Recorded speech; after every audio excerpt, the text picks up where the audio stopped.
Assalamualaikum warahmatullahi wabarakatuh. Bismillahirrahmanirrahim. Alhamdulillahirabbil alamin wassalatu wassalamu ala asyrofil mursalin sayyidina Maulana Muhammadin wa ala alihi wa sahbihi asma'in. Sedanten kasepuhan pondok pesantren Jen ingkang kula hormati, wonten Gus Zaki, wonten Pak Yasir, wonten sedanten ingkang kula hormati, Gus Rozak, Mas Altif sedanten ingkang saya hormati.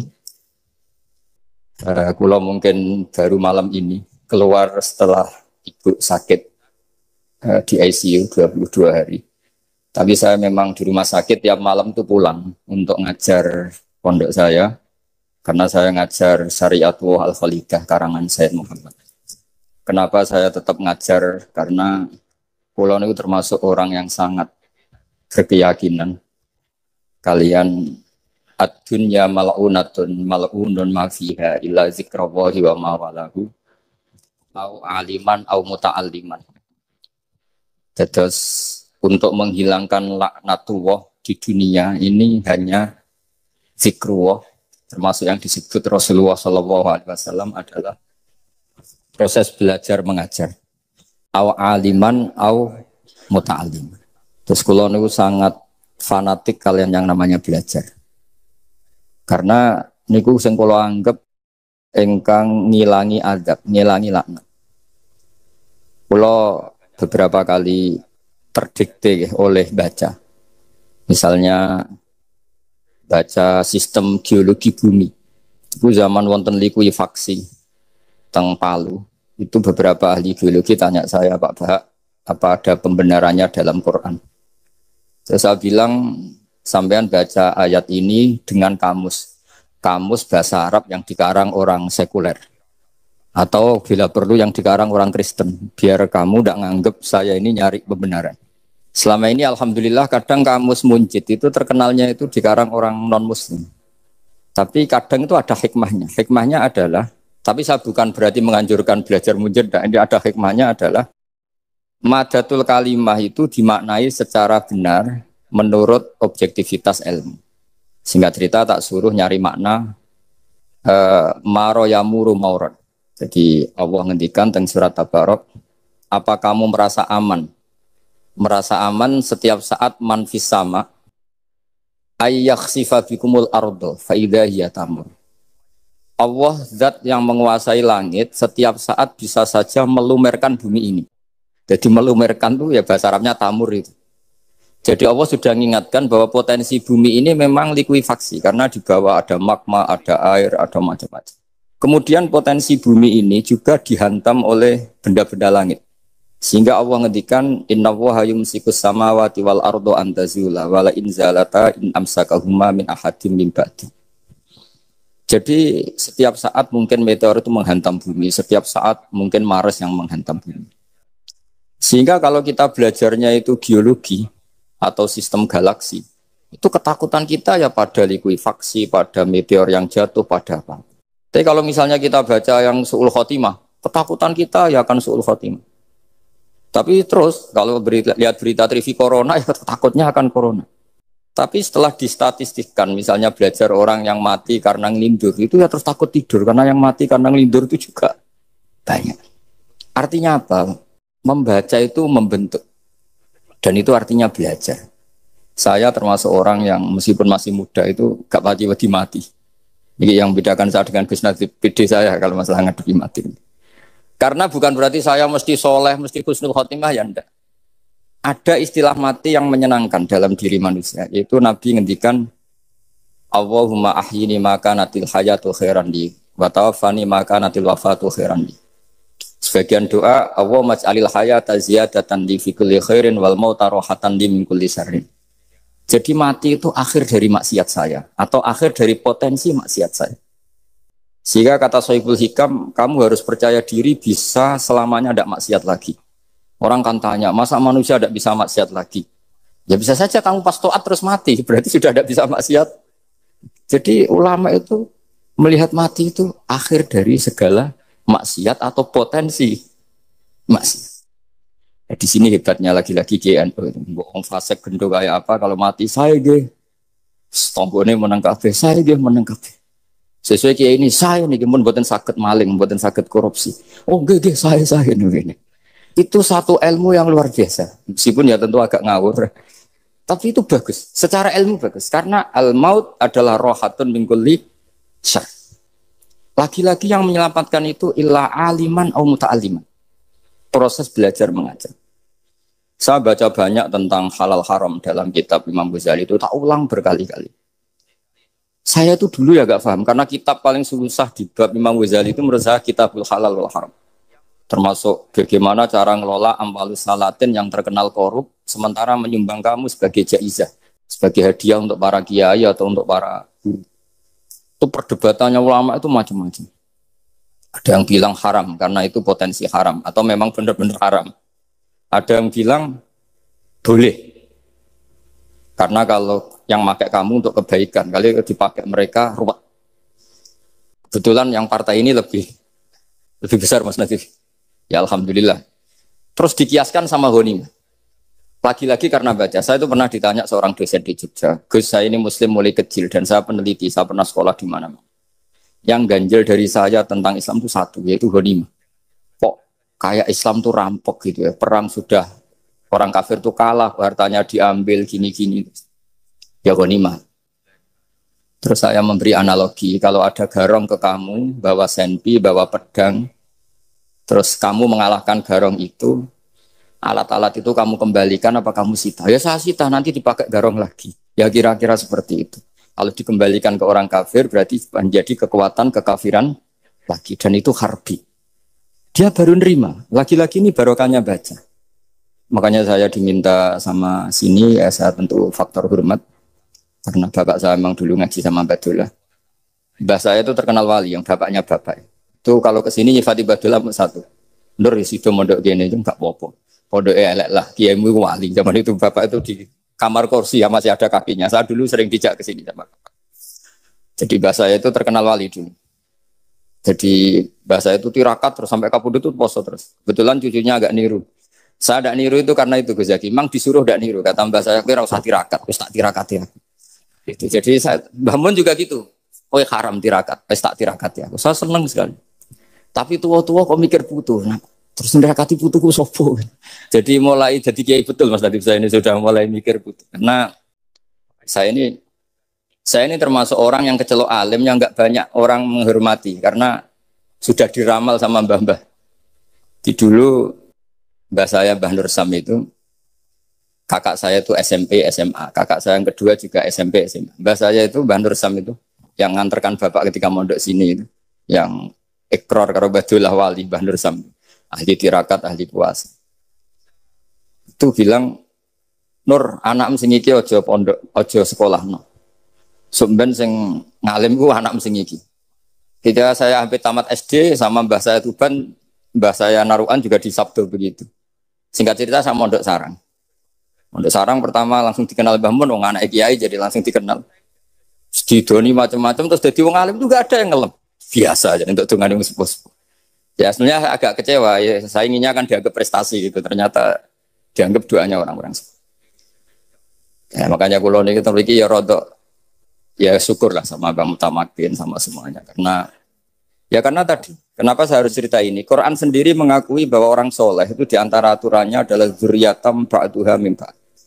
Meskipun Allah bisa bikin orang soleh dari mana saja, tapi yang legitimit itu memang dzurriyyatam ba'duha min ba'd. Dan kata zuriyah itu tasmalu auladal inas, kata Ibnu Hajar al-Asqalani, memasukkan turunan yang dari itu. Meskipun tentu secara wali nikah atau secara disiplin nasab dari ibu itu tidak ngefek. Tapi dari segi fa'innal irqadassas, bahwa sistem tubuh kita itu tetap ada gen dari seorang apa? Ibu. Sehingga banyak ulama tafsir mengatakan zuriyah itu tasmalu auladal inas. Zuriyah itu memasukkan turunan dari apa? Ibu. Bapak saya itu nasabnya nasab wali, jadi mbah-mbahnya itu suka tirakat, suka. Ibu itu nasab kiai. Jadi kalau bapak wiridan itu, kalau istiqomah itu disalahkan sama keluarga ibu. Istiqomah itu salah. Karena ijabu malam yajib, mewajibkan sesuatu yang tidak wajib. Itu masalah secara ilmiah. Mbah Mun itu sering kritik, kalau ada pondok kok wajib puasa, wajib merawat itu sering kritik. Itu secara fikih bahaya. Ijabu malam yajib, mewajibkan sesuatu yang tidak wajib. Dan itu kriminal dalam bab fikih. Betul itu, sama cari di Sulam Taufik, babnya itu ngeri. Ijabu malam yajib itu tidak dihitung minal kabair. Dicari sendiri itu di bab Sulam Taufik, tidak perlu saya sebut. Itu parah betul malah cara menvonis Abdullah bin Husain bin Thohir itu di Sulam Taufik. Ijabu malam yajib. Tapi pondok-pondok yang tirakat tidak kurang dalih. Niki boten majibaken, ngelatih. Boten majibaken tapi napa? Nah, silsilah dari keluarga ibu itu suka ilmu. Sehingga Abdullah bin Mas'ud itu tiap hari itu mensweeping orang yang sering duha. Kalau ada orang duha istiqomah itu disweeping. Awas, harus seminggu sekali, nggak boleh tiap hari. Masa sholat fardu kamu saingi sholat duha? Nggak boleh, fardu tersaingi. Itu Abdullah bin masyhur, sama cari di Al-Ghunyah ini. Sayyidah Aisyah kalau ada orang duha tiap hari dimarahin. Dan itu secara konstitusi ilmu benar karena Nabi Qiyamul Lail Ramadan itu hanya 4 hari yang dibantu. Lainnya itu enggak. Khasyata ayyufrodo alaihim kalau dalam sahih takut dianggap fardu. Akhirnya istiqomah itu masalah di keluarga saya yang dari ibu. Nah kebetulan kita ini suka ada istiqomah akhirnya ya seperti ini. Tapi ini ilmu harus kita bicarakan. Tapi yang istiqomah Bapak itu pengagum Batullah. Bapak itu suka sama istiqomah karena punya guru dulu Ki Zubedi istiqomah, Batullah istiqomah. Tapi jangan kira Batullah itu hanya istiqomah. Saya punya sanad banyak, mungkin Gus Zaki lebih tahu. Sering saya diceritain Bapak. Batullah itu nak ambek wong fase nemen-nemen itu ya rapati cocok. Senajan to majibno fase. Tak takoki iki ngopo. Engko nek ke fasean darani wong awam untuk ganjaran. Mergo macane Quran gak fase. Padahal untuk ganjaran mergo seneng Quran. Jadi terus tak takoki Bapak, niku saged damel syariat mboten? Ya ora kena, pokoke ngono. Jadi gue ngekrori. Artinya beliau ndak ingin lah gara-gara kita terlalu pakem tajwid kemudian menganggap siapa saja baca Quran salah kemudian tidak dapat pahala. Bisa saja amalahum ala ayakraul Qur'an apa mahabbatuhum wa iskuhum wa kada wa kada. Jadi akhirnya saya jadi tahu. Oke, secara makhraj salah, tapi iseknya benar, mahabbahnya benar, brontonya benar. Jadi sebetulnya Batullah itu punya sekian makalah tentang ilmu. Hikam juga gitu. Nur nak cah santri ngaji ihya itu jauh oleh. Saya nak ngaji hikam mojo. Maksudnya beliau entah kalau setelah itu Batullah itu melarang siapa saja santri ngaji hikam itu dilarangnya ada kelas tertentu untuk boleh ngaji hikam. Nah kenapa saya cerita ini? Karena saya masih ingat betul di antara wasiatnya Mbah Mun itu. Firroh sebab apa Fatihah kok ihdinas siratal mustaqim bukan siratoka tapi siratal ladzina an'amta alaihim. Dawe Mbah Mun fa innallaha ta'ala la ya'kul wa la yasrab wa la yanqih wa la kadza wa kadza. Allah itu enggak makan, enggak minum, enggak tidur. Sehingga kita enggak bisa niru Allah. Tapi yang makan tidur itu manusia. Sehingga kalau ingin dekat Allah ya niru siratal ladzina bukan siratoka. Kita cara tidur niru Kanjeng Nabi, niru ulama, cara makan, cara minum, niru Allah tidak bisa. Makanya bukan ihdinas siratal mustaqim siratoka tapi siratal ladzina an'amta. Maka dalam beragama itu butuh master, butuh panutan. Ya tentu Mbah Mun oleh ngendikan pakai luwet orang-orang kuno. Cara Mbah Mun pakai cantolan. Maka saya punya makalah banyak dari Bapak, dari Mbah Mun, dari Mbah Zubair, dari sampai saya itu hafal sanad sampai Rasulullah SAW. Karena yang bisa mengawal ilmu itu sanad. Termasuk saya di sini bawa kitab Ar-Risalah Al-Qusairiyah. Nanti saya baca beberapa panutan kita. Di sini ada Abdul Qasim Al-Junaidi, ada Abu Yazid Al-Bustami, ada banyak ulama yang ditulis Ar-Risalah Al-Qusairiyah. Dan itu yang membentuk Imam Ghazali, kitab Ar-Risalah Al-Qusairiyah. Tapi sekarang kita ini tidak belajar lagi tentang tasawuf. Tasawuf itu Abdul Qasim Al-Junaidi jadi wali itu bukan wiridannya terlalu banyak. Beliau pernah bikin satu kalimat yang menjadikan Allah itu ridho. Kalimatnya begini, kalau malam beliau wiridan gini, ya Allah, kenapa engkau ngasih rezeki saya? Padahal engkau tidak butuh saya. Kalimatnya sederhana. Kalau seorang majikan ngasih servis sama karyawannya, memang butuh pekerjaannya. Orang tua ke anak butuh kasih sayangnya. Tapi engkau ini zat yang tidak butuh saya, tidak butuh kita. Ngapain ngasih? Jadi punya sisi betapa Allah itu luar biasa. Wong tidak butuh kok. Itu kan luar biasa. Jadi karena mensifati seperti itu Allah itu ridho. Itu luar biasa. Normalnya orang memberi itu kan, apalagi orang memberi kiai itu kacau sekali. 1.000 jaluk swarga. Salam template 1 juta wae jaluk apa? Swarga itu parah lagi. Nanti kalau enggak masuk surga, diundat-undat. Itu ngeri lagi itu. 1 juta minta apa?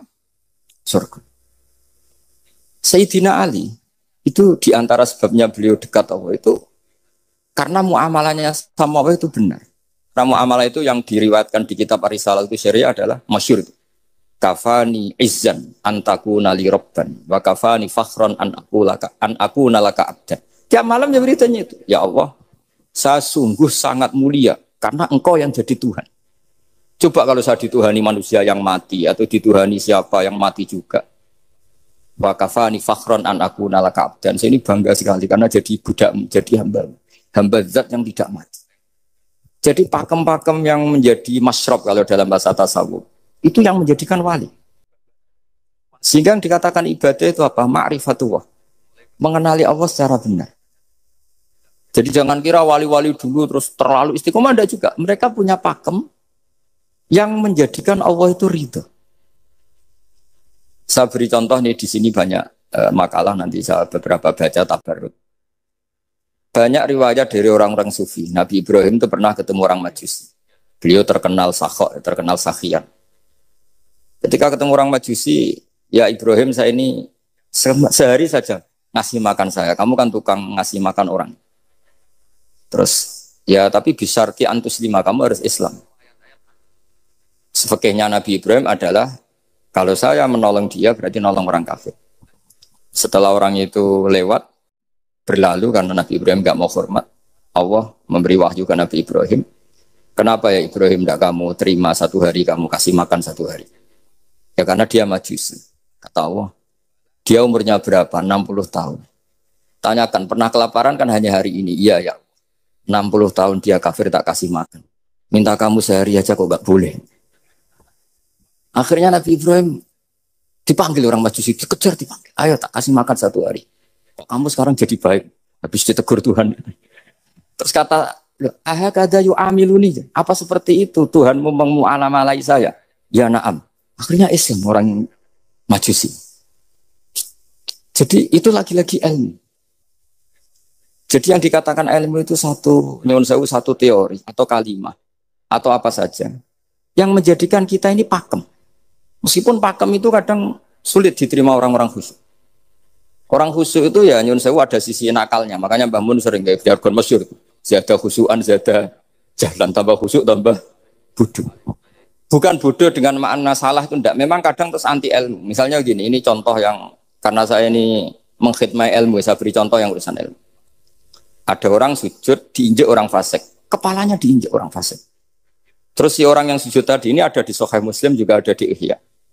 Wallahi la yaghfirullahu laka. Pakai sumpah, wallahi la yaghfirullahu laka. Allah langsung mewahyukan ke Nabi fi hadzal zaman, fi tilkaz zaman atau fi dzalikaz zaman. Man dzalladzi yata'alla alayya alla aghfira li fulan qad ghafartu lahu wa ahbattu amalak. Katakan ke orang itu, siapa yang mencatut nama saya yang hanya berstatus tidak memaafkan. Itu enggak fair. Saya ini Tuhan kok bisa yaghfir, bisa yu'adzib. Kok sifat saya tinggal 1 yu'adzib, itu gimana? Dicatut separuh itu Allah tidak terima. Tapi kalau kita baca Quran, saya ini sama orang fasik ya benci. Saya ini orang soleh, setidaknya pura-pura soleh lah. Karena di depan para kiai. Tapi mau tidak mau. Ketika Allah mensifati dirinya tentang orang munafik gimana? Wa yu'adzibal munafiqina insya'a au jatuh. Itu cocok tidak cocok, potensi memberi tobat itu ada. Meskipun sama kalau orang munafik, tapi ya tetap bacanya wa yu'adzibal munafiqina ya insya'a au jatuh. Rasulullah kayak apa bencinya dengan Wahsy karena qatilu Hamzah. Tapi Nabi tunduk sama konstitusi Quran. Laisa laka minal amri syai'un aw yatuba alaihim aw yu'adzibah. Akhirnya Allah malah memberi tobat sama qatilu Hamzah, yaitu Wahsy. Ini pentingnya baca lagi. Kalau kita tidak baca, hanya khusyuk saja, tidak baca, pasti sama orang yang menginjak orang sujud tadi, yang injak pasti salah, nggak dimaafkan. Bongso pasti. Pertanyaannya adalah, betulkah Allah punya sifat 1, yaitu yu'adzib? Makanya kalau kita baca, misalnya baca Quran, walillahi mulkus samawati wal ard, ya sudah, yaghfiru liman yasha wa yu'adzibu. Kalau nuruti rasa kita, ya inginnya ke kita, yaghfir, ke orang lain yu'adzib. Tapi Tuhan kan nggak terima. Saya ini Tuhan kok didikte makhluk saya ini gini. Tidak bisa. Sehingga ya ini lagi-lagi ilmu. Makanya saya cocok tidak cocok itu suka baca. Saya suka sekali baca, mulai ulama dulu, ulama modern, setengah dulu. Mulai ulama yang kedunian sampai setengah kedunian. Suka. Saya dulu tuh gak suka uang. Karena saya memang tadi, mbah saya dari bapak itu wali mas tadi. Kalau tadi Mas Nadif jujur, mulai Mbah Soleh itu suka bully mertuanya. Jadi saya alhamdulillah dia jujur. Mbah Soleh itu menantunya Raden Asnawi. Itu ya bully-bulian sama ini terus ditiru beliau.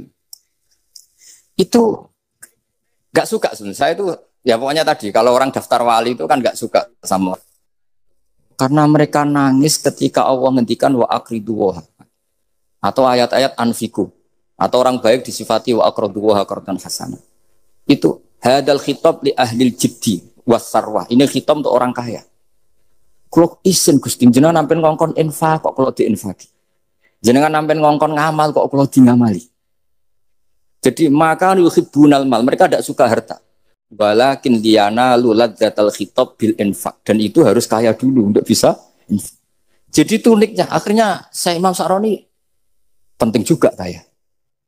Jadi wali untuk suka harta itu nunggu diperintahkan Allah. Alhamdulillah kita ndak sudah wali dulu karena sudah senang harta wali. Jadi kayaknya keren kita dibanding wali-wali itu. Artinya wali itu tahu pentingnya harta setelah jadi wali. Kita alhamdulillah mulai kecil sudah tahu pentingnya harta. Kayaknya kita lebih wali. Imam Syafi'i itu dulu gak suka sama orang kaya. Saya berkali-kali ceritain. Karena dia dididik Sufyan As-Sahri, Sufyan bin Uyainah. Tapi ketika ketemu Imam Malik itu kaya raya. Meskipun dia hidupnya sederhana, tapi kaya raya. Pas beliau mau, Imam Syafi'i dia agak-agak sopan kalau sekarang tanya, setelah jenengan ilmu yang saya harus ambil siapa? Kata Imam Malik, yang sealim saya itu sudah meninggal Abu Hanifah, tapi muridnya masih. Namanya Muhammad bin Hasan Asy-Syaibani. Kamu datang ke sana. Semalam itu Imam Malik dikasih uang 500 dinar. Padahal 1 dinar itu 4,25 gram. Bisa dihitung berapa ratus juta. Terus separuhnya dikasihkan Imam Syafi'i. Nah, tidak kasangoni. Pagi-pagi diajak ke Baki. Dulu Baki itu ada kafilah rental unta. Mana kafilah yang mau ke Irak? Kita. Ya sudah ini antar. Tak bayari. Diantar Imam Syafi'i. Diantar ke Imam Muhammad bin Hasan Asy-Syaibani di Irak. Itu ketemu Muhammad bin Hasan Asy-Syaibani pertama itu apa? Beliau itu kalau ngitung uang di meja. Emas-emasnya di meja, uangnya dolar, semuanya di meja. Tambah kaget. Ini saya sama Imam Malik ingkar, ini malah lebih parah lagi. Kata Muhammad bin Hasan Asy-Syaibani, atak jabu min hadza. Kamu kagum dengan ini merasa aneh? Iya. Ya sudah ini tak kasihkan orang fasik. Tinggo demenan, tinggo judi. Jangan, jenengan saja. Kalau jenengan kan orang soleh dipakai kebaikan. Berarti orang soleh boleh kaya. Angsal-angsal. Semenjak itu Imam Syafi'i kebablasan. Sampai fatwa kiai fakir itu haram. Kiai bisa bikin rumah bagus, bikin rumah jelek. Haram. Al-Islam ya Allah wala. Nah lagi-lagi kebetulan kita sebelum ngaji Imam Syafi'i sudah seperti itu. Jadi ini justifikasi. Lagi-lagi itu ilmu. Seorang lagi-lagi itu akhirnya saya baca kitabnya Imam Sa'roni namanya Al-Minanul Kubro. Itu beliau cerita wa mimma manallahu alaihi. Kesannya kayak orang sombong. Tapi sebetulnya yang sopan itu yang sombong. Karena Imam Sa'roni kan bilang, kamu harus memaklumatkan diri kalau antum minal ulama il amilin. Kamu termasuk ulama yang amilin. Terus ditanya sama orang-orang, bagaimana kalau nyatanya ndak? Kamu tadi subuh sholat, iya saya sholat. Kamu tadi zuhur sholat, iya saya sholat. Kenapa ketika kamu maksiat ingat terus, ketika kamu taat tidak ingat? Berarti kamu anggap Allah itu menyesatkan kamu tok, tidak pernah ngasih hidayah sama kamu. Pas delok rondo ning dalan kok maksiat, bar sholat atau syukur, bar duhur atau syukur berasa. Berarti kan nyifati Allah, hari ini Allah ngasih saya maksiat. Sementara lupa kalau Allah ngasih sholat duhur, sholat asar, sholat maghrib, sholat. Oh sudah di situ Al-Minanul Kubro, pokoknya orang itu soleh semua. Nah saya itu termasuk orang yang didikte oleh kitab, terbentuk oleh kitab Al-Minanul Kubro. Jadi di situ hidup itu enak semua. Makanya saya itu masih ingat dialeknya dua orang alim. Nggak perlu saya sebutkan, ini agak sensitif. Karena ceritanya itu ada anaknya Kiai mau nyalek. Karena dia anaknya Kiai tanya, Mbah, dalilnya nopo nanti yang kepengen jadi jabatan, mencari jabatan itu sah. Kalau yang jawab tak sebut nggak apa-apa namanya. Jawabnya Mbah Mun, oleh nggak apa-apa. Nabi Yusuf juga boleh jabatan. Terus beliau baca qalat alni ala khuzainil ardi inni khafifun alim. Nabi Yusuf juga boleh jabatan ya. Didebat sama orang alim. Itu Nabi Yusuf, syariatnya itu mansukhoh bi syariati Rasulullah Muhammad sallallahu alaihi wasallam. Setelah tamunya pulang, Mbah Mun dibantah gitu. Dari Mbah Mun gini bilang, anut kiai wae oleh pemenang anut Nabi. Masih ingat kalimat itu. Anut kiai wae oleh pemenang anut. Artinya Nabi Yusuf kan minta jabatan ij'alni ala khazainil. Jadi akhirnya semenjak itu fikih-fikih ilmu tadi saya ulang lagi. Akhirnya saya cari, termasuk saya disuruh bangun. Saya golekno dalile nak wong soleh kok oleh jabat. Tunggu, wong dalil kok diorder saya ya sempat. Ternyata saya cari-cari ya tadi am yahsudunan nasa alama atahum wa min fadlillah faqad ataina ala Ibrahim alkitab wal hikmata wa atainahum mulkan azim. Keluarga Nabi Ibrahim di antara sifat yang disebutkan Allah adalah dikasih mulkan azim. Sebab itu akhirnya kiai Indonesia itu mazhabnya Safiyah semua. Politik ya kerso, jabat ya kerso, proposal ya kerso. Saya ini, maksud saya ini yang menyelamatkan ilmu. Kalau orang khusyuk pasti gedeng. Kiai kok gelem proposal, kiai kok para pejabat. Tapi orang ilmu setuju. Nah saya nggak tahu setujunya itu bawaan ilmu apa bawaan nafsu tadi itu yang mulai saya data. Nah kalau saya kan bawaan ilmu saya baca. Itu bedanya saya dengan Mas Nadif jadi bawaan baca. Karena kemarin saya dibully habis-habisan di Kudus, saya tidak punya kesempatan bicara di menantunya Neng Muah ya. Wah ini kurang ajar betul orang ini kata saya itu. Tapi saya nyari sisi positifnya. Kalau saya dibully kan saya madlum. Orang madlum gampang jadi wali. Yang dia bully berarti zalim ya sudah berarti wali saya. Nah supaya dia juga wali sekarang tak bully supaya impas gitu. Jadi ini nolong beliau. Jadi saya 22 hari itu kalau habis subuh ke rumah sakit, tapi kalau asar pulang ngajar, ya begitu terus. Karena mbah-mbah saya itu sukanya ilmu Masya Allah. Karena ilmu itu penting. Apapun pakemnya para wali itu kalau diingatkan secara ilmu itu terus kayak runtuh. Saya berkali-kali mencontohkan. Dan itu valid, data itu valid. Sufyan bin Uyainah itu orang yang khusyuknya Masya Allah. Gurunya Imam Syafi'i, gurunya Imam Malik. Itu beliau menceritakan dalam kitab Khilyatul Auliya. Nabi Isa itu senengannya itu ceria. Nabi Yahya itu senengannya bersengut, abusan, suka kayak takut akhirat, takut penyakit. Tapi bukan takut corona, enggak ya jelas kan. Saya akhir-akhir ini fatwa, sekarang jangan baca Uwais Al-Qarani, tapi Al-Qarni. Meskipun saya tahu ada yang baca Qarani di kitab-kitab, ada yang baca Qarni. Tapi sekarang wajib dibaca Al-Qarni sementara. Sekali dibaca Al-Qarani itu nisbatun ilah. Iya, jadi makanya ini untuk sementara dibaca, ngikuti yang baca Uwais Al-Qarni. Meskipun di sarah-sarah apa bi fathir ra wakila bi sukun ya sudahlah sekarang harus ijma dulu Al-Qarni ya, karena kalau Al-Qarani itu akhirnya Nabi Isa ditegur sama Nabi Yahya.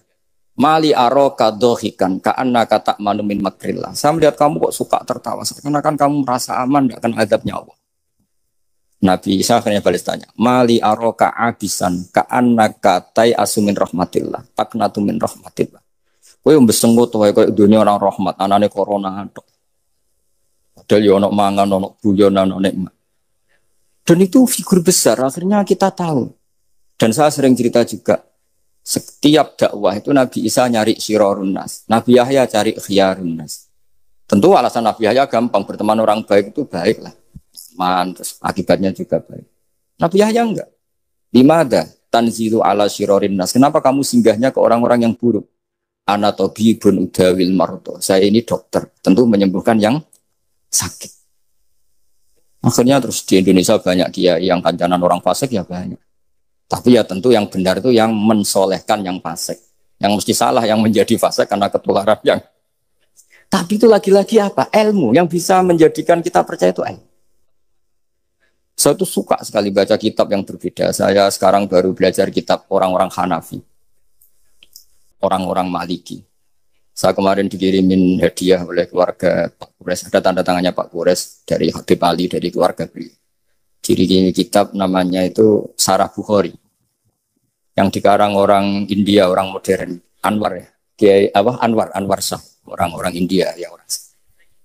Itu beliau termasuk mujaddid kalau dalam perasaannya orang India. Mensarai Bukhari ya, kira-kira sanadnya Sayyid Muhammad ke beliau itu 3 atau 4. Beliau termasuk orang-orang yang bisa membentuk India seperti itu. India kan banyak syurahul hadis, termasuk Wali Ad-Dahlawi, terus Syekh Yusuf Al-Kandahlawi, banyak lah saya. Itu beliau cerita di kitab-kitab itu, bahwa ilmu itu harus diungkapkan. Terus beliau cerita banyak tentang kewalian. Sampai dalam cerita kewalian itu unik. Dan terus kayak jadi wali itu gampang sekali. Ya diantaranya itu, wali itu mau modal rasido. Sab'atun yuzilluhum wa fi dhillihi wa maladzilla ila dhill. Itu diantaranya itu. Wa rajulun da'athu imra'atun datu jamalin wa mansibin faqala inni akhafu. Mau modal gak sido. Terus dijak wong ayu, menarik, muni ra gelem.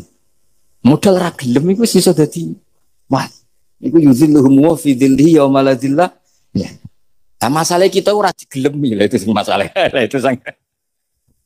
Jadi gampang sekali dalam kitab Al-Minanul Kubra. Dan kalau baca itu enak. Misalnya gini. Tentu masa lalu kita yang buruk itu tidak diceritakan orang lain. Dan itu kadang karena gengsi. Tapi kalau melihat hadisnya Nabi itu gampang sekali. Kullu ummati mu'afan ilal mujahirin. Umatku semua itu dimaafkan. Kecuali yang memperlihatkan salahnya dosanya. Jadi nggak boleh kalau sampean sekolah nggak naik kelas cerita anaknya. Kalau dulu nggak naik kelas, kalau punya utang koperasi nggak pernah bayar, nggak boleh. Cerita seperti itu boleh. Kalau ditanya, bapak dulu pinter nggak? Oh pinter sekali. Harus bilang gitu pinter. Pernah ranking sekali sudah nggak apa-apa itu. Meskipun dengan makna yang lughawi ya. Saya dulu eskal. Kan Nyun Sewu saya ini sering diparani orang yang mau tobat. Tercerita gue saya dulu sering main perempuan, sering mabuk. Tapi sekarang saya mau tobat gini-gini. Karena ini orang awam, tak terima. Tapi saya bilang gini, kamu jangan cerita ke anak kamu. Terus dia cerita, tapi kan saya harus jujur. Karena ilmunya dia baru terlalu jujur itu penting. Gitu. Terus Pak, pokoknya menurut kula ora oleh cerita. Pokoknya ora oleh cerita. Ya guys, oke. No. Setelah itu saya nyari-nyari sarah. Termasuk kitab itu. Kok bisa orang yang tidak mujahirin, orang yang menutupi salahnya malah dimaafkan, yang cerita jujur pernah salah malah tidak. Sangat bener. Misalnya seorang bapak cerita, "Cung aku dhisik nak pacaran tak ambung." Misalnya, anaknya mesti suatu saat kan dia puber. Mesti nak ngambung meniru bapak. Nah, kalau yang cerita itu ribuan atau jutaan. "Cung aku zaman yang pondok iku rezekiku kok bodoni." Kan terus jadi syariatun mutabah. Apalagi yang cerita ini ternyata jadi kiai, ternyata gitu ya tetap jadi kiai. Jadi kalau pura-pura soleh di rumah, pura-pura soleh seakan-akan di pondok tidak pernah foto, tidak pernah setor meluntir, tidak pernah tidak pernah apa. Katanya, lalu lucunya, oke itu alasan. Alasannya Imam Ghazali itu paling masuk akal. Ini saya cerita. Ila aliman barokahnya baca Imam Ghazali. Fa inna wa ta'ala yakrohu zuhurul ma'asi. Wa min asbabi zuhur adalah al-mujahar. Karena Allah itu gak suka maksiat itu begitu kelihatan. Dan awal dari kelihatannya maksiat adalah semua orang cerita. Akhirnya maksiat dianggap biasa saja. Jadi kalau semua orang cerita zaman mondok nakal itu akhirnya semua orang yang nakal. Oh itu niru kiai ini, karena ini niru kiai. Kan repot. Tapi kalau semua kiai sok suci atau suci betul, dan semoga ya suci betul, kan yang maksiat, yang mau maksiat ini gak punya alasan. Karena masternya gak pernah maksiat. Meskipun sebagian yang seutuhan gak pernah konangan, tapi gak tahu pokoknya yang penting seperti itu. Itu hebatnya konsepnya. Saya dulu ya eskal loh. Di kullu ummati mu'afan illal mujahir. Saya dulu eskal kan. Tapi setelah baca Ihya kata Imam Ghazali, karena Allah itu enggak suka zuhurul ma'asi. Allah enggak suka kalau maksiat terlalu muncul. Dan termasuk sebabnya muncul adalah setiap orang jujur menceritakan masa lalunya. Sebab itu kita sebagai orang Islam yang entahlah istilahnya apa. Kalau istilahnya Mas Najib Islam Nusantara atau moderat macam-macam lah. Saya termasuk orang yang sebetulnya ingin gak setuju, bukan karena menentang. Nanti ngapalkan firqahnya kebanyakan. 72 aja ngapalkan banyak ditambahi Islam Nusantara, Islam moderat, Islam garis. Apalagi itu? Oh garis lurus. Ada yang lagi lucu. Ya macam. Tapi setelah baca banyak, itu akhirnya menjadi tahu. Karena apa ya? Fitrah salimah kita. Misalnya gini, ada cerita di kitab-kitab. Nabi Musa pernah istisqa nggak mandi. Kan nggak terima, dia seorang nabi kok istisqa nggak mandi. Saya ini kali muka ya Allah, kenapa doa saya nggak mandi? Kata Nabi, kata Allah, Inna fihim namaman, di antara yang berdoa sama kamu yang istighosah kubro itu ada yang namaman, tukang adu-adu. Nabi Musa ngajarin Tuhan, ya Allah kan gampang, kasih tahu dia siapa tak usir supaya tidak ikut istighosah, kan selesai. Terus dari pengiran lucu. Saya ini Tuhan, anha anin namimah. Saya ini Tuhan yang mengharamkan namimah. Maka saya tidak akan nama. Anha anin namimah wa akunu namaman. Saya ini mengharamkan adu-adu kok terus. Yudono sing kan ya sudah Gusti kalau gitu. Lalu solusinya gimana ini? Nanti solusinya gimana Tuhan? Ya sudah kamu nyari hamba saya yang namanya ini. Cari sama Nabi Musa. Ketemu orang namanya hitam. Makanya saya sama Mas Nadim itu sungkan karena di antara wali itu ada yang hitam. Hitam terus nggak apa-apa ini biar impas, biar saya sampean bisa jadi wali karena madlum kan. Itu ketemu. Setelah ketemu sama-sama nur. Anta bareh, ya saya bareh. Terus anta Musa, ya saya Musa. Kenapa kamu tahu? Dikasih tahu Allah. Ini karena sama satu nabi, satu wali. Terus saya ini mau istisqa gak mandi, tapi sama Allah disuruh minta doa sama kamu. Itu doanya tuh ngawur sekali, bukan sekedar ngawur. Ya Allah, apa engkau sudah tidak punya stok air sehingga tidak ada hujan? Apa angin-angin sudah tidak nurut sama jenengan sehingga tidak bisa menghalau awan untuk menurunkan hujan? Fakah ada Musa ayab tisawi itu di semua kitab. Musa hampir saja jotos, dianggap doa yang tidak sopan. Tapi kata Allah, la tadribhu ya Musa fa innahu adhakani fil yaumi salasa marrat. Dia bisa bikin senyum saya sampai 3 kali kan. Soal mereka maksiatuhum la tadurruka. Maksiat mereka itu tidak ngefek ke engkau kok jenengan pertimbangkan. Maksiatuhum la tadurruka. Akhirnya langsung hujan. Jadi kadang doa itu ada yang ngawur. Maksiatuhum, makanya saya itu kadang berani berdoa Indonesia aman. Secara fikih ya kadang kok nak gak ono apa-apa sing maksiat meneh. Kadang ya mikir. Ya nak sing taat meneh, tapi kok nak ono apa-apa sing maksiat ya maksiat meneh. Saya pernah ketika Jogja sering gempa itu pernah mau berdoa. Ya Allah semoga bebas dari gempa, tapi terus saya mikir. Memang kalau nggak ada gempa ya yang sholat aman, tapi yang maksiat juga daripada menggurui Allah sudahlah, nggak berani berdoa saya sudah Gusti ini dunia ini jangan pun terserah jenengan. Tapi saya sebagai orang muslim sing apian kan ya kepengin arham linnas. Boleh dalil lu kangelan, tapi gara-gara baca barek tadi maksiatuhum la tadurruka. Maksiat mereka itu tidak bahaya bagi. Pun Gusti ra usah kakean pertimbangan pun udan mawon. Udan langsung. Lagi-lagi karena baca. Termasuk di Al-Minanul Kubra itu ada cerita tentang Nabi Isa. Cerita itu tidak hoax, ini kata Imam Sa'roni. Ada orang itu perajin sepatu, perajin sandal. Ya Allah, engkau itu bilang butuh sandal ukuran berapa, nanti tak bikinkan. Engkau bilang kendaraan kamu apa, nanti saya yang fasilitasi ada ini. Pakaiannya kalau dames. Apa, pokoknya saya ingin khidmah sama jenengan. Terus Nabi Isa yang terkenal baik itu, ya faham mabibat sih, hampir saja dipukul. Terus kata Allah, jangan Isa. Dia muji saya sesuai yang dia ketahui. Lagi-lagi baca. Jadi tidak bisa kita mengadili orang lain ini kalimat ini tasbihu wa bil khalqi itu tidak bisa, tidak segampang itu. Kecuali yang ngomong orang-orang Mu'tazilah atau orang-orang Khawarij mungkin kita lawan karena berdasar ilmu. Kena wong lugu rusak. Karena orang lugu itu gimana? Seperti Ahmad ditanya, kamu mukminah? Terus dites sama Nabi. Aina Allah fa asyarat ila Allah di langit. Coba kalau kamu tauhidkan Allah